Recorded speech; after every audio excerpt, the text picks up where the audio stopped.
Y bien, seguimos ahora con la Semana de la Luz. Estamos transmitiendo desde el Observatorio Micro Macro de la Universidad Don Bosco.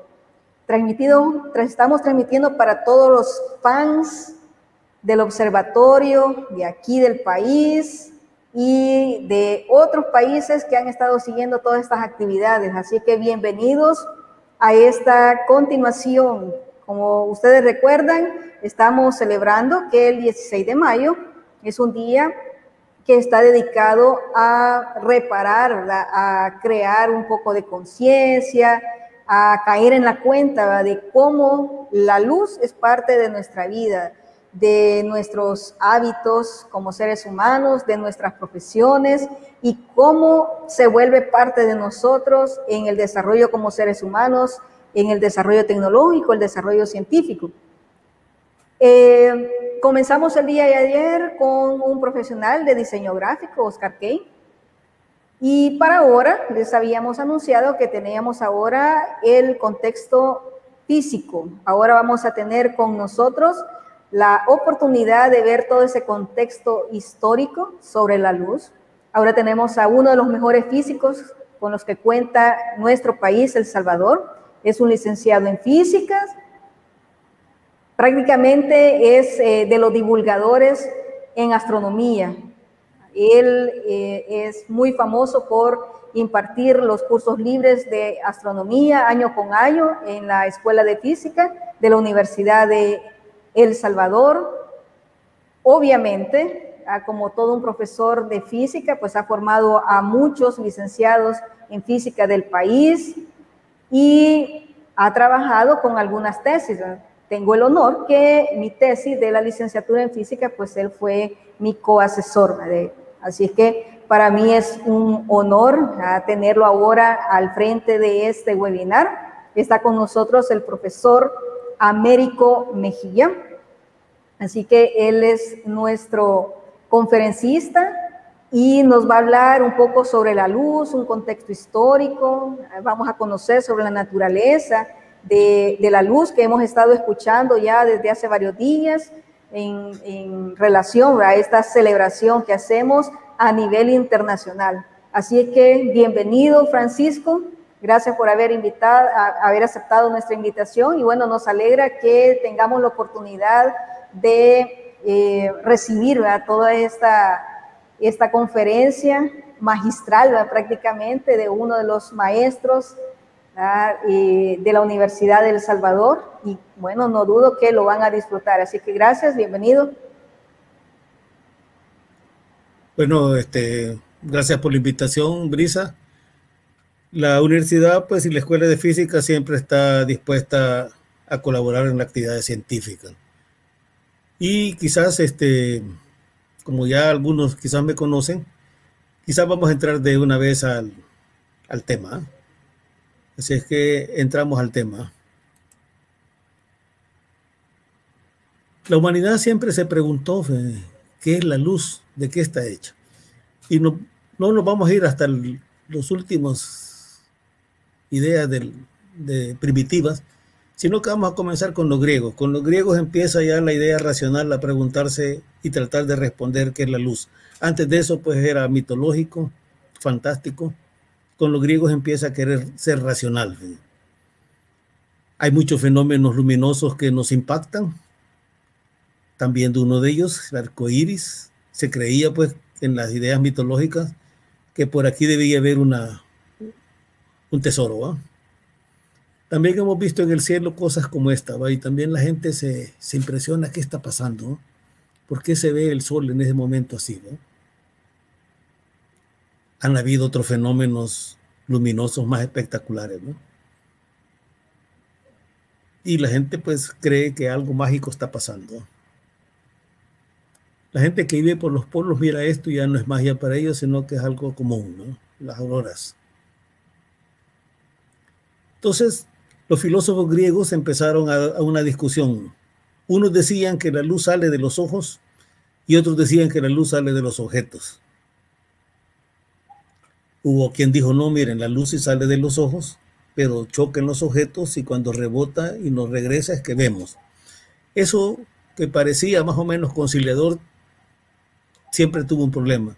¿Y por qué el oscuro no nos sale nada en los ojos y no vemos? Recuerden que los griegos habían llegado a esta idea del universo. Había aire, tierra, fuego y agua. Eso todavía sigue para alguna gente siendo importante, ¿verdad? Entonces siguieron desarrollando los griegos sus ideas y decían, de los ojos salen un fuego sutil y la visión que se produce por el encuentro de ese fuego interior con la luz exterior. Y llegaban a una idea, todo lo que irradia luz en el universo está dotado de la facultad de ver. Demócrito dijo, no, miren, la luz son partículas que viajan a una velocidad finita y de esas partículas, como la geometría era la gran ciencia de los griegos, dijeron, son objetos geométricos esas partículas y cuando se juntan producen los colores. Platón, pues siguiendo esas ideas, dijo son tetraedros de diferentes tamaños, pero él decía viajan a velocidad infinita.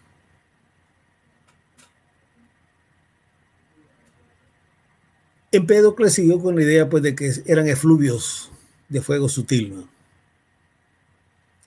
Luego Demócrito y Platón enuncian las primeras leyes granulares sobre la luz, o sea, de partículas, chorros de partículas que viajan a velocidad finita y el ojo las percibe como un flujo continuo. ¿Sí? Las partículas son tan chiquitas que a mí me parecen continuas cuando las veo. Aristóteles formula la primera teoría dinámica, diciendo que la sensación visual es cuando los efluvios modifican las cualidades del medio transparente. Volví a sostener, es instantánea la velocidad de la luz. Bueno, esas dos concepciones, así muy a grosso modo, fueron quizás el antecedente racional de lo que va a ser en el siglo XVI la teoría corpuscular y la teoría ondulatoria de la luz.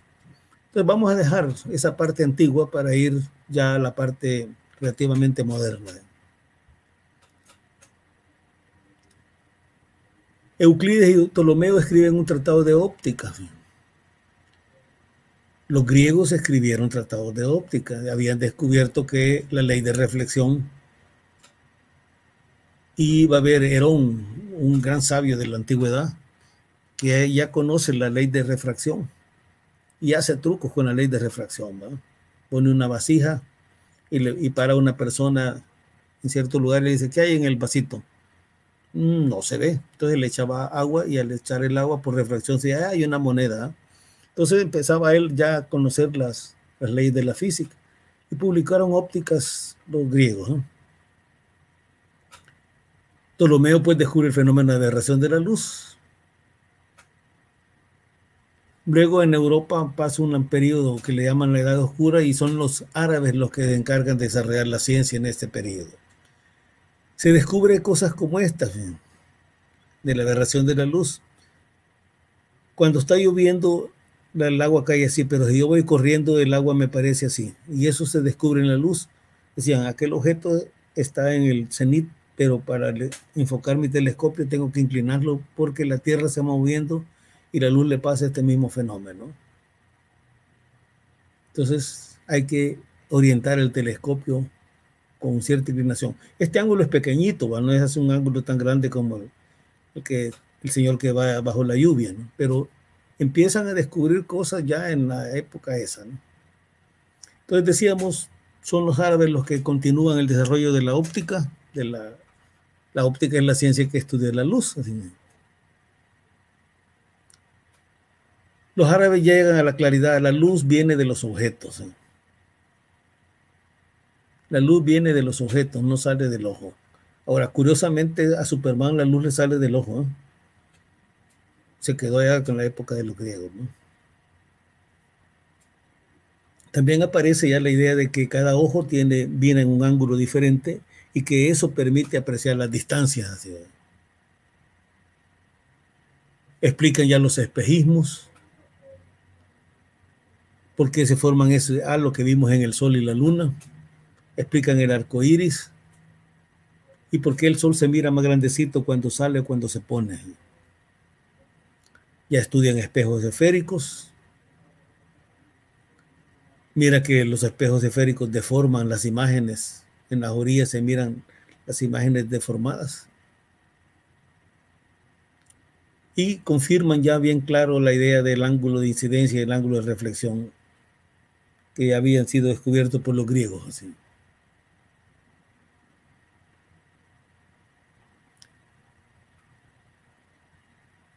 La herencia de los árabes va a llegar a Europa. A mediados del siglo XVII, pues, ya está en Europa el aporte de los árabes y es el comercio el que ha llevado todo eso. Grimaldi descubre que la luz, al pasar por una pequeña abertura, produce difracción, produce rayitas claras y rayitas oscuras. Eso va a ser importante para la discusión que se va a surgir precisamente en ese periodo, si la luz es una onda o una partícula. Empiezan a ver fenómenos como este. Al pasar por un agujerito sale esta otra imagen así, ¿no? Hooke descubre que la luz se puede polarizar. Este vidrio es un polarizador. Si yo lo giro en cierto ángulo deja pasar la luz y en cierta orientación bloquea la luz.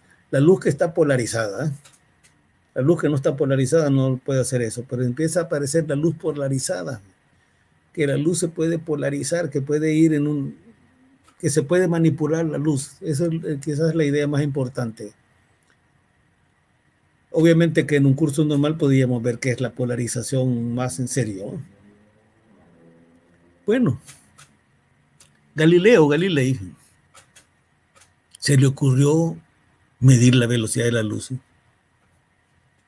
Y lo hizo con sus alumnos de la siguiente manera. En un cerro de la ciudad y otro cerro que estaba al otro extremo de la ciudad, se puso de acuerdo con sus estudiantes. Él iba a tener una lamparita que tenía una pantalla, el otro tenía también una lamparita con una pantalla. Entonces, cuando él destapara la pantalla y el otro viera la luz, destapaba su pantalla para que Galileo pudiera medir el tiempo. Pero realmente Galileo no se imaginaba qué tan grande era la velocidad de la luz, y lo que estaba midiendo era realmente la reacción suya y de sus alumnos. Sin embargo, en 1676, Romer descubre una cosa muy importante. Él estaba estudiando cuánto tiempo se tarda Io en darle vuelta a Júpiter. Entonces, para eso, vio cuando Io pasaba detrás de Júpiter, cuando Júpiter eclipsaba a Io, y midió el tiempo. Como 6 meses después, casi un año después, vuelve a hacer la medida y para su sorpresa,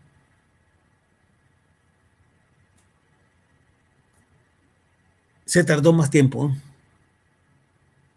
y empezó a reflexionar qué es lo que ha pasado, por qué no creo yo que Io se haya hecho más lenta. Y llegó al descubrimiento, estamos más lejos, una vez estaba más cerca de Júpiter y otra estaba más lejos.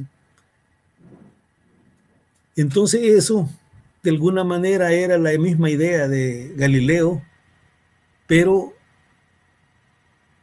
en distancias que pueden ser medibles, ya no la reacción de qué tan rápido quito la pantallita, ¿no? Sino que estamos hablando de distancias muy grandes, ¿no?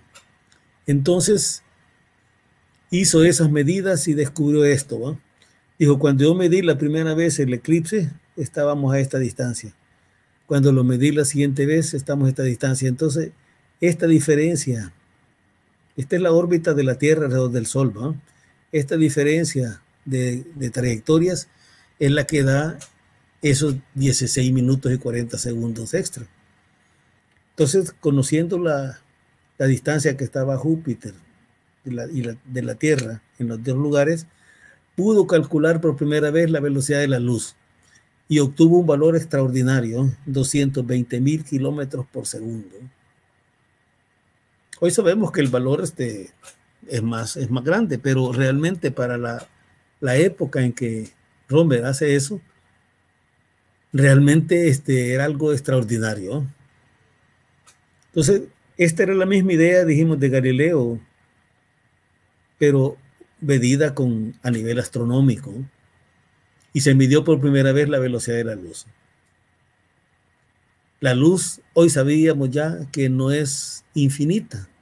Ahora, la idea de infinito surge cuando yo estoy en una casa, por muy grande que sea el cuarto, cuando enciendo la luz, yo veo que la luz al mismo tiempo llegó a todos los lugares del cuarto. Me parece instantánea. Pero ya en distancias astronómicas se puede apreciar de que no, que la luz se tarda un tiempo en llegar de un lugar a otro y por lo tanto tiene velocidad finita. En la luna dejaron un espejito para que desde aquí de la Tierra pudiéramos lanzar un rayo láser, rebotarlo, medir el tiempo y determinar a qué distancia está la luna. De esa manera se ha encontrado que la luna se va alejando poquito a poco. De tal manera que dice, mire, dentro de unos 100, 200 años ya no van a haber eclipses totales de sol, ¿no? Entonces, se había logrado un primer resultado trascendente, ¿eh?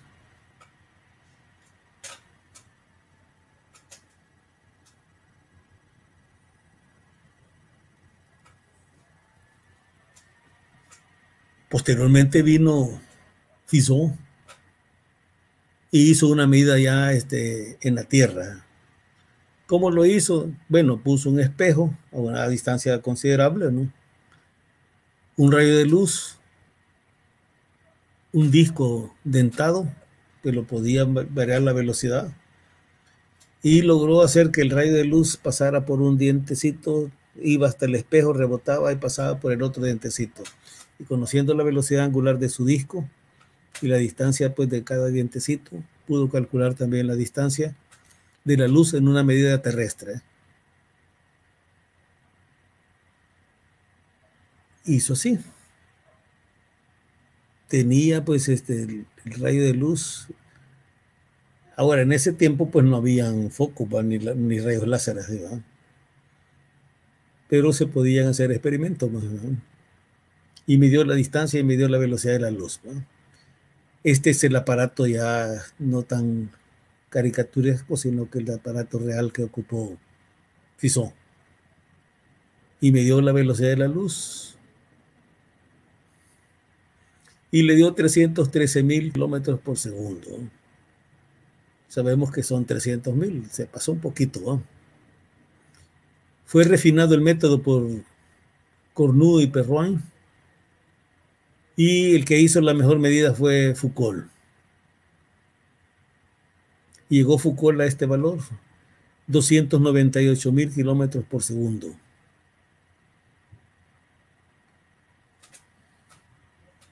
Foucault pues va a ser famoso por varias cosas más como físico. Recuerden que logró demostrar que la Tierra está rotando por primera vez. Entonces ya se llegó a un resultado importante. La luz tiene velocidad finita y este es el mejor valor que había en ese tiempo.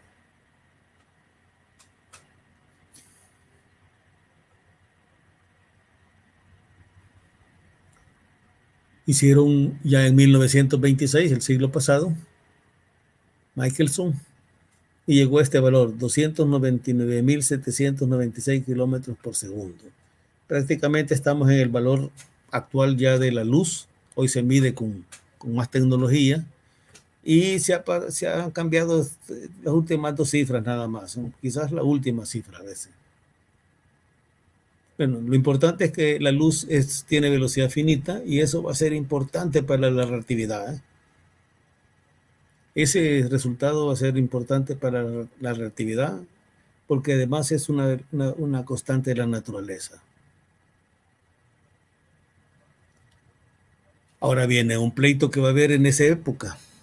Huygens dice que la luz es una onda y escribe un tratado de la luz y explica la reflexión, la refracción, la doble refracción de la luz con base a la teoría ondulatoria. Y el experimento de Young, famoso experimento de Young, uno de los experimentos más famosos de la física, de las dos rendijas para ver la interferencia, confirma que esa explicación, eso no se puede explicar por partículas. Sin embargo, va a aparecer Newton en la explicación de Newton. Entonces, este fenómeno todos lo han visto. Al prender un lápiz que tiene agua se mira como que está quebrado, ¿no? Y ya se había encontrado pues la refracción de la luz. Y esto es lo que hace esa imagen. ¿No?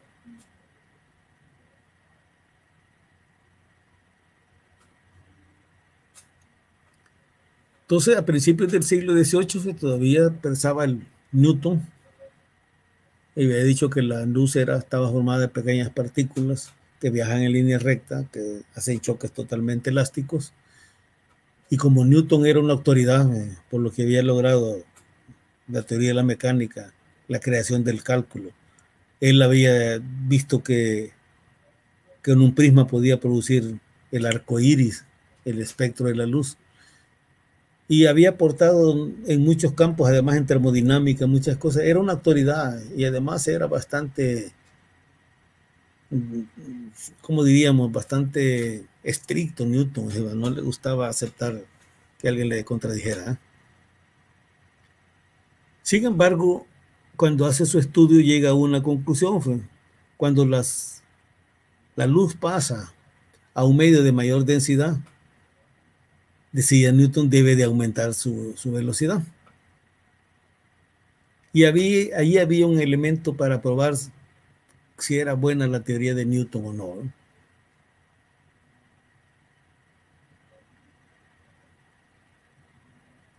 En 1848, este es un año histórico para muchas cosas en el nivel científico y nivel político. Se encuentra que la luz realmente en los medios como en el agua, en el vidrio, viaja a menor velocidad. Entonces la teoría de Newton empezó a ser cuestionada. La teoría, digamos, de la doble refracción, las dos rendijas,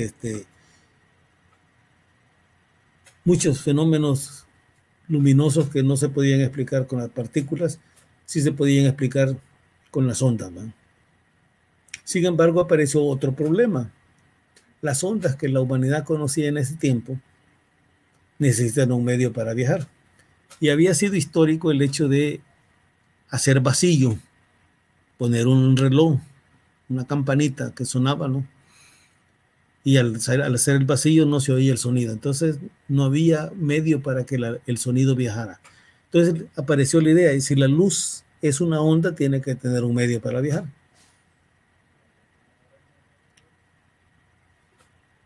Allí va a aparecer otro problema de la teoría de la luz, que lo va a plantear el siguiente, que va a ser Maxwell, que va a plantear ese problema con más seriedad de alguna manera. Pero antes, Faraday descubre que el ángulo de la polarización de la luz se podía modificar aplicándole un campo magnético. Y empieza pues a aparecer la relación de la luz con el magnetismo. Y eso es lo que va a desarrollar Maxwell.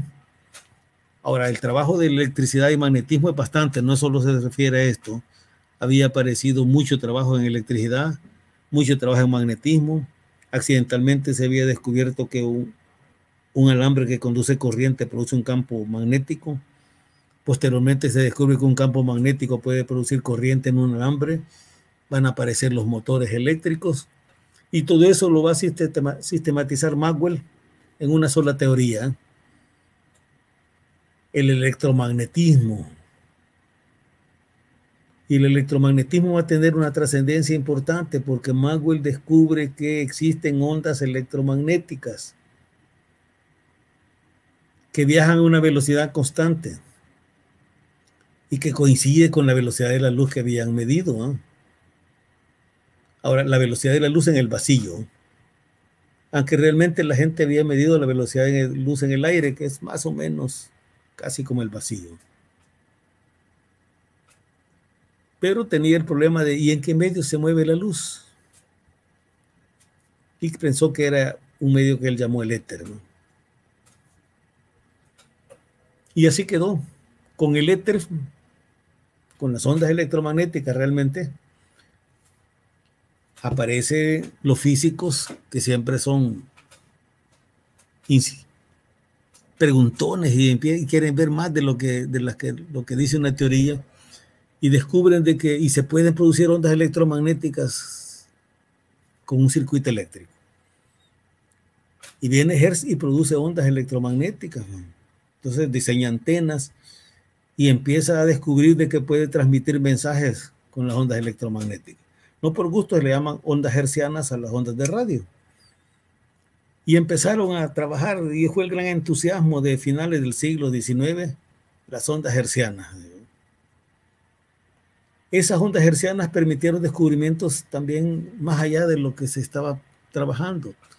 Una persona empezó a ver que entre más potencia, más lejos podía llegar la onda, más lejos podía llegar la onda, pero se encontró un límite. Por mucha potencia que se le diera, ya no pasaba de cierta distancia de varios kilómetros, ya de centenares de kilómetros no pasaba. Bueno, una persona se lleva un aparato de esos para el otro continente y lo lleva encendido, y cuando está a medio mar, empieza a recibir mensajes y empiezan a discutir, hey, ¿qué está pasando? Estamos más de la distancia que ya no se podía, ¿y qué está pasando? Y se descubre que debe de haber en la atmósfera una capa eléctrica en la cual las ondas chocan y rebotan y llegan hasta el barco. Y a esa capa se le puso capa eléctrica, capa E, y se descubrió la ionósfera. Es como un descubrimiento va contribuyendo a ampliar la idea del mundo que tenemos. Bueno, las ondas eran lo más importante, eran el descubrimiento superior que se tenía en ese tiempo, las ondas electromagnéticas. Y van a aparecer un montón de problemas y inquietudes que van desarrollándose. Vamos a ver algunas de esas más adelante. Pero veamos que aparece también a finales de ese siglo XIX un nuevo fenómeno. Se descubre que en un metal, si yo le tiro luz, bueno, le tiro radiación electromagnética realmente. Si le tiro radiación electromagnética al metal, rebota la energía, la onda electromagnética. Pero si llega a tener cierto valor de frecuencia, le arranco electrones al metal, fíjense, y aparece el efecto fotoeléctrico. Y este fenómeno se quiso explicar en forma ondulatoria y dijeron, bueno, es energía que llevan las ondas, démosle más intenso el rayo, y se descubre que no depende de la intensidad, sino que depende de la frecuencia. Y va a ser esto parte de los elementos que van a llegar a pensar una nueva teoría. Van a modificar la teoría de la mecánica. Va a aparecer la mecánica cuántica. Y va a aparecer otra vez una idea que va a desarrollar don Alberto Einstein. La luz también es partícula. A nivel microscópico, la luz sí se maneja en paquetitos como que fuera una partícula.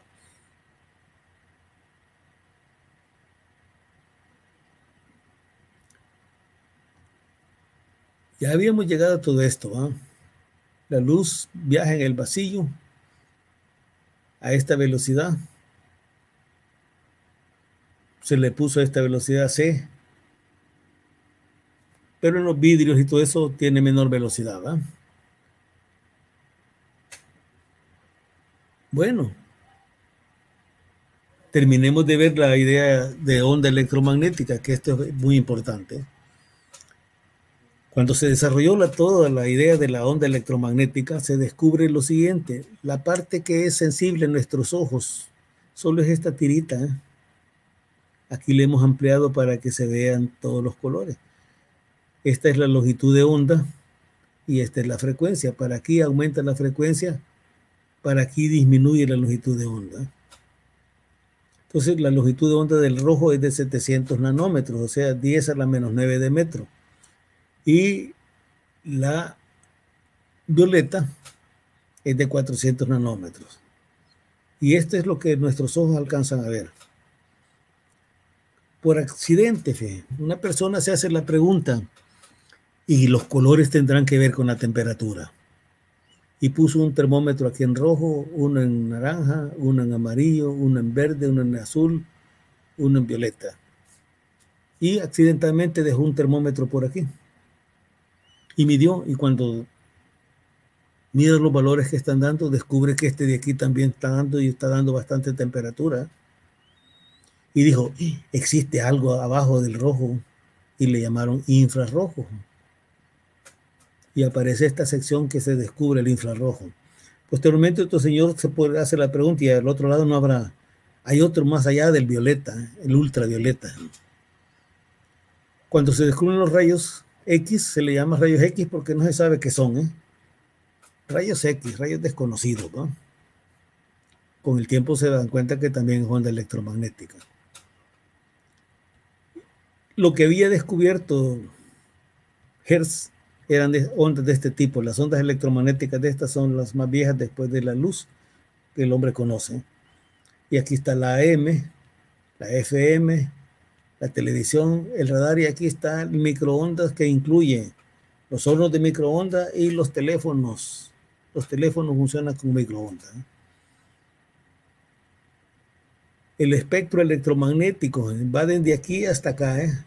Los rayos gamma son los que producen la radiación de los materiales radioactivos y es muy energética y por lo tanto muy dañina, digamos. Tiene la capacidad de inclusive de alterar el ADN. El gato alcanza a ver un poquito de aquí del infrarrojo y un poquito del ultravioleta. Por eso es que un gato, aunque a uno le parezca oscuro, él está viendo todavía que hay objetos calientes que emiten radiación y él lo alcanza a percibir. Su ojo percibe un poquito de infrarrojo y un poquito de ultravioleta. Los ojos de los animales pues no son exactamente iguales a los nuestros. Algunos no tienen tanto detalle como el humano, pero alcanzan a ver una tirita de los otros. Entonces las ondas electromagnéticas fueron el resultado quizás más importante del siglo XIX y van a transformar al siglo XX. Todas las personas que vivieron en el principio de siglo vivieron con la radio. La radio va a ser el instrumento más importante del principio de siglo. La gente estaba fascinada de decir, todavía en los 50, fascinada de decir, estoy escuchando a alguien que está hablando en Alemania. La voz de Alemania es una cosa muy conocida desde ya por los 40, los 50. La voz de Alemania. También oían Radio Nacional de España. Durante la Revolución Cubana, la Radio Habana Cuba la escuchaban muchas personas en la tarde, en la noche. Y hay que decir que la Revolución Cubana, cuando empieza, el diario de hoy y la prensa gráfica sacan fotos de los barbudos, así. Es hasta el 61 que se declaran socialistas, que cambian la percepción de la gente. Pero vivimos en este mundo, nuestro sentido más importante quizás es la vista, no es el único sentido importante, pero es muy importante. Con la vista manejamos casi la mayor parte de cosas, leemos, vemos televisión, hacemos muchas cosas con la vista, y por eso la gente que padece que no puede ver, le cuesta más adaptarse al mundo, pero lo pueden hacer. El humano es un individuo, es un ser increíble.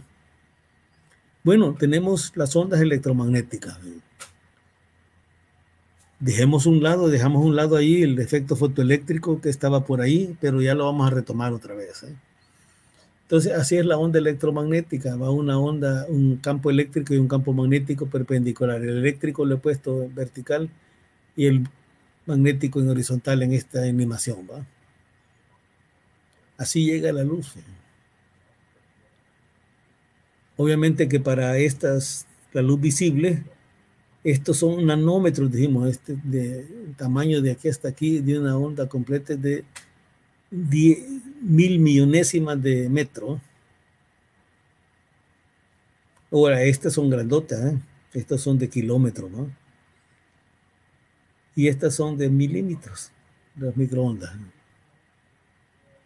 Y aquí pongo no el uso que le damos a nivel cotidiano, sino cómo lo mira la astronomía. De 100 a 500 metros son ondas de radio. Ahí están las estaciones de radio del humano. Los emiten los pulsares. De 10 a 100 metros son las ondas cortas de radio. Las galaxias activas emiten de eso. La TV, la radio FM es totalmente humana. No se han localizado objetos astronómicos que las emitan. De 1 a 100 centímetros está el radar. Emiten planetas, galaxias activas, emiten ondas de este tipo. De 1 a 10 milímetros está el microondas, que se ocupa pues el humano. Pero las nubes interestelares, la radiación de fondo cósmico emiten en esas longitudes de onda. De 1000 a 10 a la 6 nanómetros, de 1000 a 1 millón de nanómetros es el infrarrojo, es el calor, las estrellas jóvenes, los planetas, el polvo interestelar. De 400 a 300 nanómetros es la luz visible, pues la estrella es el sol. De 1 a 300 nanómetros el ultravioleta, emiten las estrellas ultravioleta, lo que hace daño del sol para cuando va a la playa es el ultravioleta. Por eso le venden cremas UV, dice ultravioleta, para protegerlos del rayo ultravioleta que emite el sol, ¿no? De 0.1 a 1 nanómetro están los rayos X. Bueno, los ocupa mucho el humano pues para ver cómo están los pulmones, los órganos internos, etc. Pero lo emiten las estrellas que han colapsado. También el gas caliente de las galaxias, en cúmulos de galaxias. Y en esta última, muy pequeñita, están los rayos gamma, ¿no? Galaxias activas y destellos de rayos gamma que son muy importantes en la astrofísica moderna. Pero como vemos, además de todos los usos cotidianos que tenemos para la vida, está una gran cantidad de información que se puede captar del universo con las ondas electromagnéticas.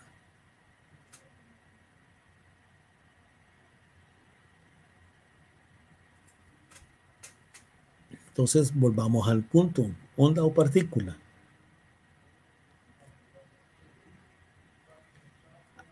Cuando se descubre el efecto fotoeléctrico, la explicación que da Einstein es que la energía luminosa está en forma de paquetitos y que él los llamó fotones. Así. El fotón es una partícula de luz, pero una partícula de luz que se mueve como onda. Y va a aparecer esta cosa, la dualidad onda-partícula. En algunas, para explicar algunos fenómenos tengo que trabajar con ondas. Para explicar otros fenómenos tengo que trabajar como partícula. Básicamente, para la interacción que hacen la energía electromagnética con los átomos, con las moléculas, la interacción va a ser como que fuera una partícula. Pero para todo lo demás, trabajo como ondas. Así.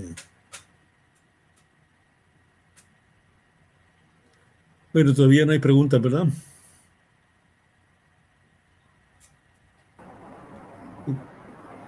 Hola, precisamente íbamos a entrar en este momento para ahí los comentarios y las preguntas. Bueno, por ahí te manda saludos Jennifer Lara. Es un gusto escucharte nuevamente. Saludos, Jennifer.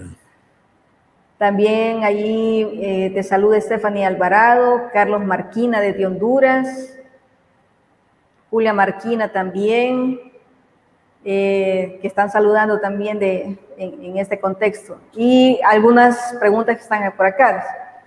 Bueno, una tiene que ver con qué es lo que generó en los científicos el que quisieran conocer la velocidad de la luz, o sea, de dónde es que esas ansias por ir queriendo saber más y estar midiéndolo. Aunque tú ya mencionaste algo por ahí, ¿va? Que los físicos se vuelven muy curiosos, ¿va? Y quieren saber más. Bueno, voy a contestar algunas, aquí las estoy viendo. ¿Va? Ok. Dice, el telégrafo es una señal que va por un alambre. El telégrafo pues, es una señal que va por un alambre y es corriente básicamente la que está manejándose en el telégrafo. Ahora, ¿por qué los científicos quisieron encontrar la velocidad de la luz?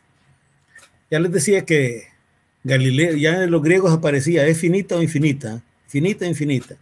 Galileo se le ocurre medirla, y la sorpresa para Romer fue que cuando él está estudiando los eclipses de Io, de una de las lunas de Júpiter, descubre que el eclipse en un tiempo duró un valor y en otro instante que lo vuelve a medir, dura más. Entonces él dice, no puede ser que Io se haya hecho más lento dando vuelta alrededor de Júpiter.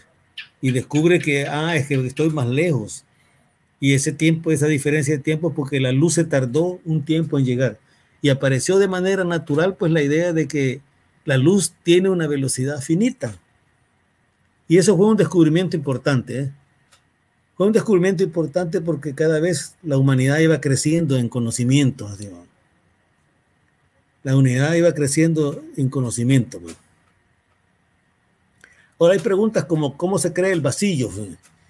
Para el vacío se necesita tener una bomba para hacer vacío. Yo empiezo a sacar el aire de un lugar que lo tengo herméticamente cerrado y por un lugar estoy extrayendo con diferentes técnicas, básicamente con émbolos.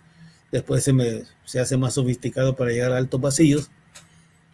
Pero hacen vacío para los bombillos originales, vienen al vacío. Si al bombillo yo le hago un agujerito sin quebrarlo, sino que le puedo hacerle un agujerito y lo enciendo, agarra fuego porque el oxígeno y el alambre caliente hacen fuego. Entonces había vacío. Otros, en vez de hacer vacío, dijeron, saquemos el aire y metamos un gas inerte, sale más barato. ¿eh? Pero el vacío se genera, pues se puede generar vacío. Hay bombas para hacer vacío. Se compran bombas para los laboratorios. Se compra una bomba para hacer altos vacíos. Son caras, obviamente, porque no es exactamente como la bomba de agua. ¿no? Obviamente que van a haber muchas preguntas.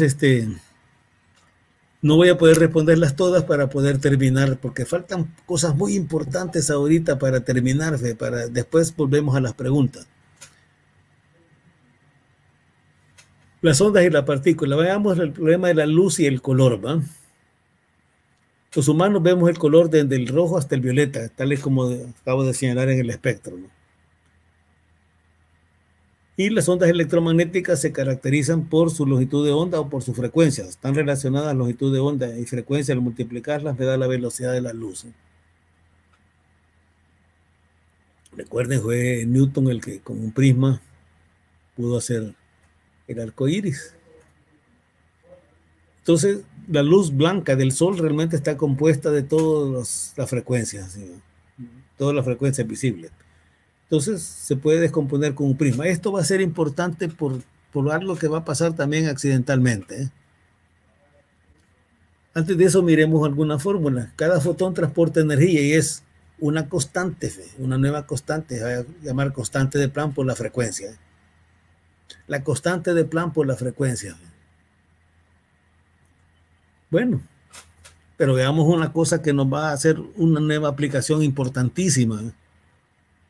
Habíamos descubierto, la humanidad me refiero, desde épocas muy primitivas, cuando yo ponía un pedazo, una espada o un instrumento de metálico al fuego, al cabo de un tiempo empezaba a echar color, de echar luz.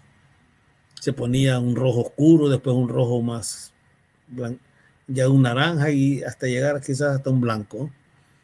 Entonces se pusieron a estudiar cómo es que emiten radiación los cuerpos y se descubrió que era con estas curvitas que están acá. Y eso depende de la temperatura. Para esta temperatura, que es más o menos la temperatura del sol, 6000 grados, el máximo está en verde y no por gusto las plantas son verdes. No crean que la naturaleza no toma en cuenta todo eso. Es decir, el humano descubre que la naturaleza funciona de esa manera. 6000 grados, el sol tiene un poquito menos, pero podríamos decir el sol más o menos tiene 6000 grados en su superficie y emite con esta, una que tenga 4500 emite en rojo el máximo, una que tenga 7500 emite en violeta. ¿va? Eso hace que las estrellas, al ver las estrellas, miro estrellas azules, estrellas amarillas, estrellas rojas, Y de antemano ya puede ser, aquella estrella roja es menos caliente que esta estrella amarilla. Y esta estrella amarilla es menos caliente que aquella azul. Dice cómo un descubrimiento de cómo emiten radiación los cuerpos calientes llegó a la idea de que puedo estimar la temperatura de las estrellas. Pero siempre los físicos, dijimos, son más curiosos, y alguien dijo, ¿y qué relación hay entre la temperatura y la longitud en que emite máxima energía? Y se descubre esta relación. La temperatura es prácticamente 3 millones, dice aquí, ¿va? 2.898.000. Prácticamente, para hacer cálculos rápidos, uno dice 3 millones entre la longitud máxima expresada en nanómetros y la temperatura en grados Kelvin. Entonces, de esa manera se calculó. Aquí dijeron, está emitiendo en 250 nanómetros, se ocupó esta formulita y dieron la temperatura de esta estrella es 12.000 grados. Este está emitiendo en amarillo a 500 nanómetros, dice 6.000 grados. Más o menos por acá, va, por aquí. Y esta está en rojo, se ocupó la longitud máxima, y es 3.000 grados Kelvin. Bueno, ese descubrimiento que los astrónomos hicieron para medir, para calcular, medir la temperatura de las estrellas y la temperatura del Sol, por ende, es importante porque mucha gente cree que los astrónomos se inventan esos datos porque dicen, nadie ha ido hasta allá para medir, ¿va?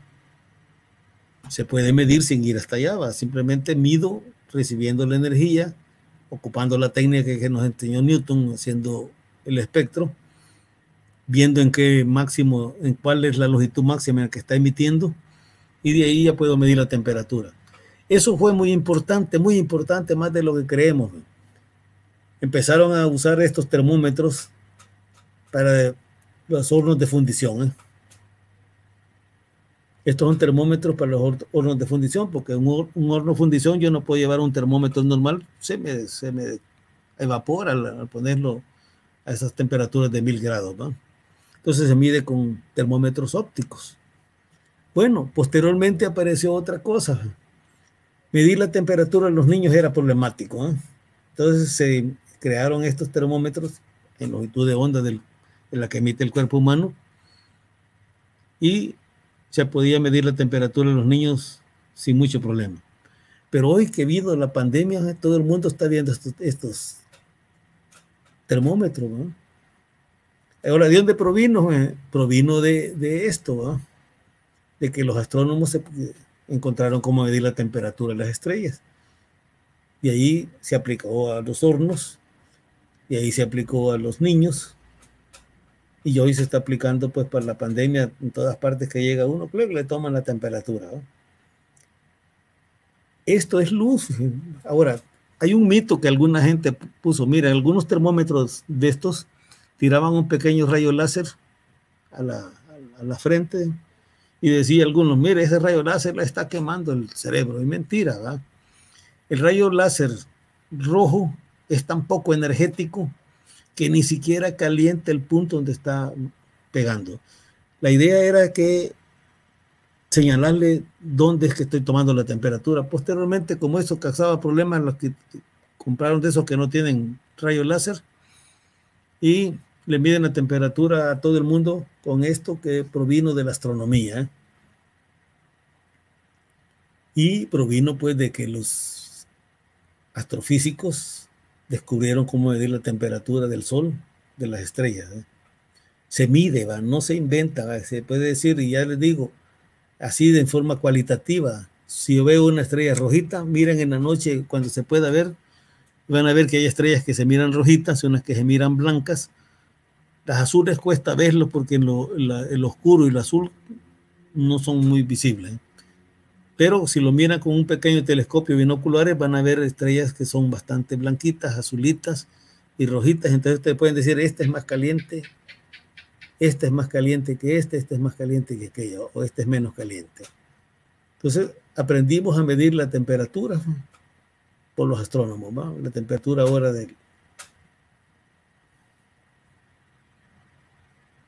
Y no se termina ahí la historia de esto. posteriormente con el desarrollo que va a haber de conociendo la estructura atómica y la mecánica cuántica, se empezó a descubrir cosas nuevas. Por ejemplo, cuando un electrón pasa de un lugar a otro, absorbe un fotón, pero cuando regresa, emite el fotón. Y los fotones, los colores de los fotones van a depender de dónde van. Hay unos que emiten azul, otros que emiten rojo. Y apareció que se empieza a ver con un espectrómetro lo que está emitiendo. No voy a ver el espectro continuo, sino que voy a ver solo estas líneas. Al contrario, si estoy viendo un ejemplo continuo, pero hay gases y los gases absorben, voy a ver estas como carencias, así van. Está emitiendo en todo, pero donde absorbe van a aparecer líneas oscuras. Y apareció la espectroscopía. La espectroscopía es importante para la Tierra, no solo para los astrónomos. En los laboratorios de la policía agarran, ustedes lo miran en las películas, agarran una cosa, una sustancia que encontraron, le hacen espectroscopía, miran las líneas y dicen, hey, sí es droga, ¿va? O al contrario dicen, no era droga, era otra sustancia. Entonces, la espectroscopía sirve ahora para saber de qué están hechas las estrellas. Lo primero, ahí apareció, para esa necesidad apareció. Yo quiero saber de qué está hecho el Sol. Y además de que ya le puedo medir la temperatura al Sol, hoy ya puedo decir de qué está hecho el Sol. Y todo es con la luz, con lo que hemos ido aprendiendo y desarrollando acerca de la luz, ¿va? Entonces, la energía que emite, o que absorbe, o que emite, tiene que ver con la frecuencia y esta constante, la constante de Planck, que es una de las constantes maravillosas que ha desarrollado la humanidad, ¿va? Entonces, emite si pasa de un lugar a otro de cierto color y emite de diferentes colores.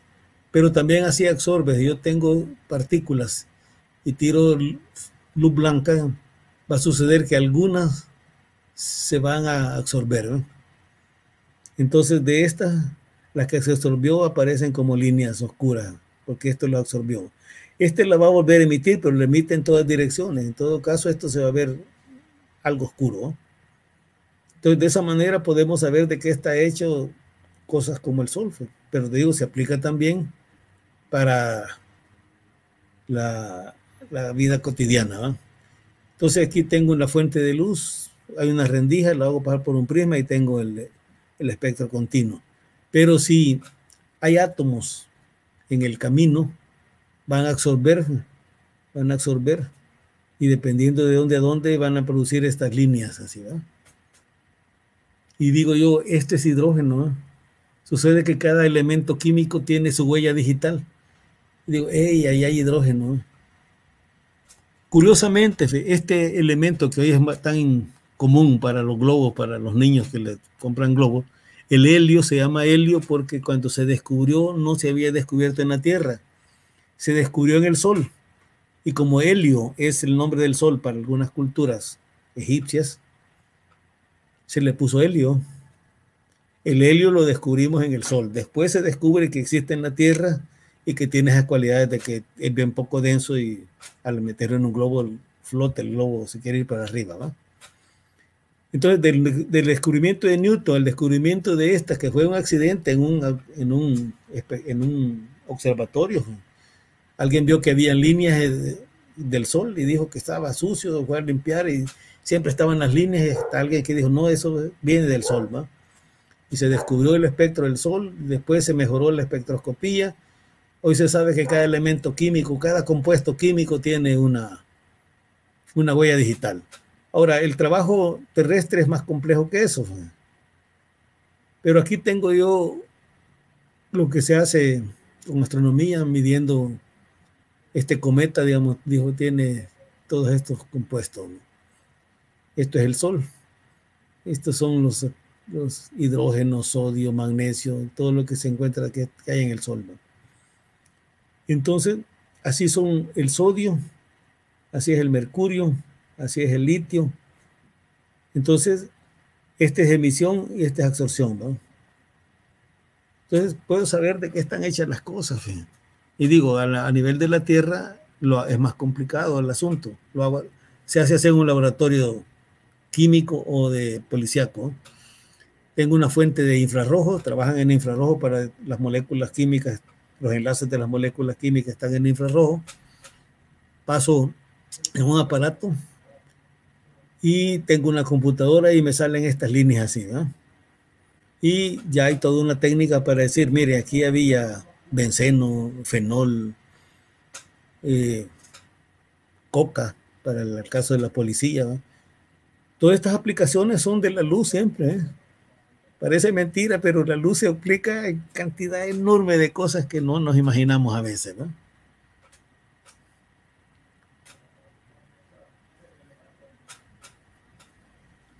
Y ya casi por último, el rayo láser. El rayo láser se debe a Einstein. Einstein es el que empezó con la idea del rayo láser. Y los rayos láser tienen una aplicación gigantesca ahora, desde medicina. Ahí tuvimos la oportunidad de conocer al principal cirujano, uno de los principales cirujanos láser de El Salvador, una persona muy respetable en el sentido de que él dijo, mire, yo trabajo con láser, opero cosas láser, pero realmente no sé qué es láser. Y llegó de nosotros para que le explicáramos qué era el láser realmente, ¿no? ¿Qué es eso de la luz, amplificación de la luz por una emisión estimulada de radiación?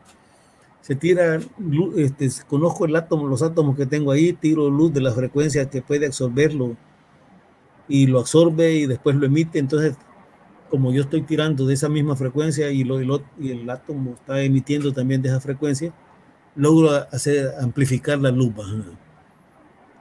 Ahora se ocupa para operaciones en los ojos. Se puede hacer con el láser como que fuera una lija finita para quitarle una imperfección a la retina. Pero también sirve para hacer operaciones como bisturí. Bueno, en las computadoras ustedes tienen rayos láser, aunque no conozcan, ahí adentro hay rayos láser como lectores de disco. El rayo láser es una de las maravillas del hombre moderno, ¿no? Algunos han de tener hasta un puntero láser para, cuando nosotros damos clases de astronomía, decimos, mire, aquel es Sirio. Y con el rayo láser verde, que tiene bastante alcance, tiene como 2 kilómetros de alcance, pareciera que toco la Sirio, ¿no? No llega muy lejos, pero es un instrumento didáctico. También han visto al profesor con un puntero láser en la pantalla señalando que normalmente lo hace con rojo, que es de baja energía, ¿no? Ocupan los militares, hay armas láser, hay armas que se orientan con láser, pero también se supone que ya existen armas láser de verdad, ¿no? Entonces, y ya el último, para terminar, la cámara CCD, la cámara digital. Los astrónomos también se pensaron en lo siguiente: si hay una galaxia que está súper lejana, cuando pongo una película para que impresione, sucede que se necesita demasiado tiempo y las vibraciones y todo hacen que salga malo. Entonces, a alguien se le ocurrió hacer un circuito, realmente un chip, que pudiera detectar en luz en cantidades bien pequeñitas. Entonces se descubrió que el problema del chip era de que la temperatura molestaba. Entonces se tuvo en un baño de nitrógeno líquido, 195 grados bajo cero, y de esa manera se quitaba la vibración térmica y el aparatito podía recibir fotones súper débiles así, ¿verdad? Y se hizo la cámara CCD. Obviamente las primeras cámaras CCD eran para la astronomía y eran chips de este tamaño. Y se ponían, todavía venden para ponerle a su telescopio. Y después primero un físico se planteó, ¿y cómo hago el enfriamiento? Porque yo no puedo andar con un tambo de nitrógeno líquido. Se le ocurrió hacerlo con un efecto termodinámica, se llama el efecto Peltier. Se logró enfriar con efecto Peltier, el chip se tuvo que hacer súper chiquito, apareció los ingenieros colaborando en diseñar cómo hacer las cosas, y finalmente lo hicieron cámara para las personas. Y hoy son tan chiquitos los chips que todos los teléfonos tienen cámara, todas las computadoras tienen cámara, ¿eh? Eso se le debe también a los astrónomos, y es también una aplicación de la luz. Se logró manejar la luz a nivel ya microscópico, digámoslo así, y se perfeccionó, y hoy todos tienen una cámara digital, ¿no? También es otro efecto de la luz. Podríamos hablar un montón más sobre las aplicaciones que tiene la luz y los significados que ha tenido a través de la historia, pero lo dejamos hasta ahí, ¿no? Bueno, veo que Melvin, estoy viendo aquí, Melvin, me saluda. Melvin es un compañero de la escuela de física, ¿no? Sí, no sé, estás aclamado por tus compañeros y tus alumnos. Enrique Pineda, ¿qué es con la luz de un agujero negro? Bueno, quizás vamos a empezar a responder esto. El agujero negro es una zona del espacio, normalmente una estrella que murió, el núcleo de una estrella que murió, que tiene tanta masa que cuando yo lanzo un objeto hacia arriba, pensando aquí en la Tierra, lanzo un objeto hacia arriba, llega a cierta altura y regresa, ¿verdad? Pero si lo lanzo con la suficiente velocidad, se va a escapar de la Tierra. Eso es lo que hizo Julio Verne en su idea de que lanzó un cohete a la Luna, ¿verdad? Pero si el objeto tiene tanta masa, pero tanta masa, la velocidad de escape no la logra ni la luz. Nada, del agujero negro no sale nada, ¿eh? No sale ni la luz. Ahora alguien dirá, pero Stephen Hawking dijo que así se salía algo. Bueno, en la superficie, si en la superficie del agujero negro, que se llama horizonte de los eventos, se da una creación de que un fotón produce dos partículas, es posible que una partícula salga en la superficie, se vaya fuera del agujero y la otra se va para adentro. Y eso se llama radiación de Hawking. No es exactamente desde el interior del agujero negro, sino que en la superficie. Entonces, en el agujero negro no sale la luz, no tiene velocidad la luz suficiente para escaparse del agujero negro.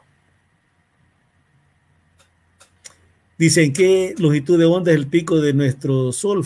Bueno, ya aproximadamente les puse ahí que está entre el amarillo y el verde, ¿va? La temperatura del Sol, podemos hacer el cálculo con esa fórmula. La temperatura de la superficie del Sol es 5.780 grados. Si ustedes miren la fórmula que pusimos, a ver, a 3 millones entre 5.780 grados, podemos despejar ahí la longitud de onda en la cual emite el Sol, y nos va a dar más o menos ese valor que le puse, y yo lo puse en amarillo para calcularlo. Américo, quizás vamos a leer una última pregunta, porque ya estamos prácticamente finalizando el espacio. Yo entiendo que este tema es apasionante para toda la gente. Sí, no, y ahorita ya se están emocionando también, ya. Sí. Bueno, y saludos pues a Julia Marquina, a Cital. Por ahí dicen que acaba de aparecer otra pregunta de si podrías hablar de la luz del fondo cósmico de microondas. Quizás podríamos comentar eso así como última pregunta, creo que es bastante interesante. Bueno, se supone que el universo estuvo concentrado todo en una zona bien pequeñita del espacio, y se dio la gran explosión.